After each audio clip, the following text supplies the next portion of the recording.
Şu anda iddianame okunmaya başlandı. Yaklaşık 2 saattir. Sabahtan beri duruşma oluyor. Duruşma usul tartışmaları çerçevesinde giriyor.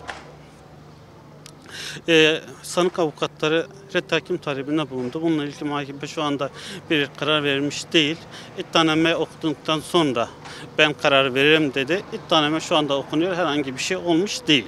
Malumunuz bu davada 2014'ten bu yana yaşanan bir vahim hadiselerden kaynaklı 6 yıl sonra açılan bir davanın hukuksal bir zeminde olmasına zaten imkan yok.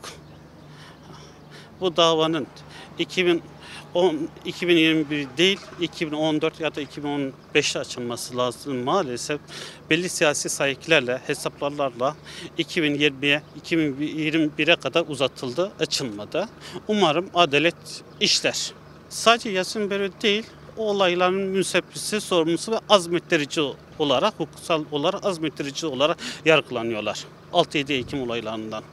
Şu anda net kimse bir şey söyleyemez. Mahkeme başkanı da bile bir şey söyleyemez. Süreç neyi gösterir şu anda bilinmez. Yani en azından şu anda 1-2 hafta aralıksız bir şekilde devam edeceğine benziyor. Biz bu davanın takipçisi olacağız. İlk davanın da takipçisi olduk. O ilk davada yemin üzerinde sanık ağırlaşmış, müebbet cezasını aldı.